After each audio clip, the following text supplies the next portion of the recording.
एक मासूम सी दिखने वाली यंग एंड ब्यूटीफुल लड़की जो कि अपने बॉयफ्रेंड के साथ पहली बार इंटीमेट होती है, लेकिन बाद में फिर उसका मन इंटीमेट होना चाहता था और इसी लत की वजह से वो धीरे धीरे एक प्रोस्टिट्यूट बन गई। ये मूवी एक रोमांटिक ड्रामा मूवी है जो कि आपको जरूर पसंद आएगी। तो चलिए इस मूवी को शुरू करते हैं। इस मूवी की शुरुआत में हम इजाबेला नाम की एक लड़की को बीच में देखते हैं। वो बीच में न्यूड ही सनबाथ ले रही थी। तभी उसका भाई वहां आकर उसे बताता है, तुम्हारा बॉयफ्रेंड तुम्हें ढूंढता हुआ घर तक आया है। ये सुनकर इजाबेला उससे कहती है, इन सब के बारे में तुम मॉम को कुछ मत बताना। लेकिन इजाबेला की मॉम को सब कुछ पहले ही पता चल चुका था। घर जाने के बाद इजाबेला की मॉम उससे कहती है, अगर वो चाहे तो आज अपने बॉयफ्रेंड को डिनर पर ला सकती है। इजाबेला अपनी माँ को बताती है, उसका बॉयफ्रेंड थोड़ा शर्मीला है और वो इसके लायक नहीं है। इसके बाद इजाबेला अपने भाई के साथ बीच पर फिर से जाती है, जहाँ उसे फिलिक्स मिलता है जो कि नाइट पार्टी के लिए इजाबेला को इनवाइट करता है। रात को जब इजाबेला पार्टी में जाती है तब फिलिक्स बीच पर ही उसके साथ इंटीमेट होने लगता है। इजाबेला का ये फर्स्ट टाइम था, इसलिए ये सब उसे काफी बुरा लगता है, लेकिन वो कहीं ना कहीं फिर से इस चीज को करना चाहती थी। कुछ दिन बाद इजाबेला का बर्थडे आता है। अपने बर्थडे में वो फिलिक्स को नहीं बुलाती है।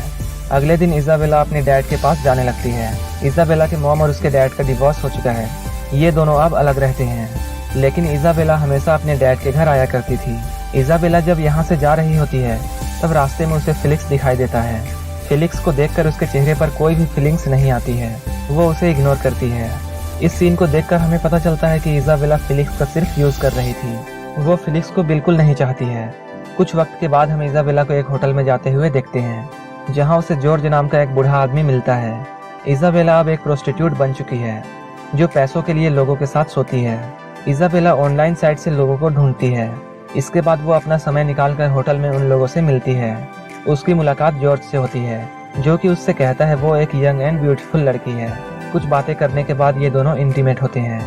अगले सीन में हमें इजाबेला का क्लासरूम दिखाया जाता है। वहाँ एक पोएम पर डिस्कशन चल रही थी।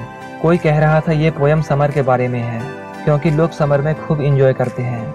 वहीं कोई कहता है ये प्यार ढूंढने के बारे में है। तभी एक लड़की बोलती है ये पोएम सैडनेस के बारे में है। इजाबेला को ऐसा लगता है जैसे ये पोएम उसके लाइफ को दर्शाती है। इसकी लाइफ काफी सैडनेस से भरी हुई थी। इजाबेला खुशी ढूंढने की कोशिश करती है, लेकिन उसे खुशी नहीं मिल रही थी। इसके बाद इजाबेला अपने नए क्लाइंट को ढूंढती है। वो भी इसके साथ इंटीमेट होता है, लेकिन वो इसे पूरे पैसे नहीं देता है। इजाबेला जब अपनी बाकी पैसों के बारे में पूछती है, वो आदमी इजाबेला की मॉम को सब कुछ बताने की धमकी देता है। इजाबेला चुप हो जाती है क्योंकि वो कुछ नहीं कर सकती थी। इसके बाद वो अपने घर आ जाती है। इजाबेला की माँ उसे फिल्म देखने चलने के लिए कहती है, लेकिन इजाबेला का मूड नहीं होता है। वो अपनी माँ को मना करती है, लेकिन अपने मॉम की जिद करने के बाद वो अपने मॉम के साथ चली आती है। जब वो थिएटर पहुँचती है, उसे वहाँ पर जॉर्ज मिलता है जो कि एक लड़की के साथ था। इंटरवल के टाइम पर इजाबेला जॉर्ज से मिलती है। इसके बाद वो दोनों अक्सर एक दूसरे से मिलने लगी। एक दिन जब इजाबेला जॉर्ज के साथ इंटीमेट हो रही थी, जॉर्ज को हार्ट अटैक आता है और वो वहीं पर मर जाता है। ये देखकर इजाबेला काफी डर जाती है। वो जब वॉशरूम में जाती है, वहाँ उसे कुछ टैबलेट्स मिलते हैं जो कि जॉर्ज अपनी ताकत बढ़ाने के लिए यूज करता था, और इन्हीं टैबलेट्स की ओवरडोज की वजह से उसकी जान चली गई। इसके बाद इजाबेला वहाँ से चली जाती है। जब पुलिस को इसके बारे में पता चलता है तो पुलिस उससे पूछने के लिए आती है। पुलिस आकर इजाबेला की मॉम को उसकी सच्चाई बताती है। उसकी मॉम को पुलिस की बातों पर विश्वास नहीं होता है। तभी पुलिस अलग अलग होटल्स की कैमरा फुटेज उसे दिखाती है जहां वो क्लाइंट्स के पास जाती थी। ये देखकर इजाबेला की मॉम बहुत शॉक हो जाती है। साथ में पुलिस उसकी माँ को बताती है इजाबेला अभी 17 की है, इसलिए उसे कोई भी सजा नहीं होगी, उसे सिर्फ एक विक्टिम माना जाएगा। लेकिन जब इजाबेला घर आती है, उसकी माँ उसे बहुत मारती है। इसके बाद इजाबेला पुलिस को स्टेटमेंट देकर छूट जाती है। इसके कुछ दिन बाद वो अपने फैमिली फ्रेंड्स के बच्चों को संभालने के लिए उनके घर जाती है, क्योंकि वो लोग उस दिन बाहर जाने वाले थे। जब वो लोग देर रात वापस आते हैं, तब वो लोग इजाबेला को अपने घर जाने के लिए कहते हैं, लेकिन वो लेडी इजाबेला के काम के बारे में जानती थी, इसलिए वह खुद ही उसे घर छोड़ने के लिए जाती है। इसके बाद इजाबेला का थेरेपिस्ट के साथ सेशन होता है, जहाँ थेरेपिस्ट उससे पूछता है उसने लोगों के साथ सोना क्यों बंद कर दिया। इस पर इजाबेला उसे बताती है उसे एक जॉर्ज नाम के आदमी के साथ अटैचमेंट हो गई थी, क्योंकि वो आदमी मुझे होटल में बुलाकर मुझसे फिजिकल होने के बजाय मुझे सहलाता रहता था। लेकिन एक दिन जब वो मेरे साथ इंटीमेट हुआ तो ड्रग्स के ओवरडोज की वजह से उसकी जान चली गई, जिसके बाद मुझे उस काम से नफरत होने लगी है। इसके बाद इजाबेला अपने क्लासमेट एलेक्स के साथ रिलेशन बना लेती है, लेकिन एलेक्स के साथ उसे वो एक्साइटमेंट नहीं मिलती थी। जो कि उसे अलग अलग क्लाइंट्स के साथ मिलती थी, और इसी वजह से वो कुछ समय के बाद एलेक्स के साथ ब्रेकअप कर लेती है।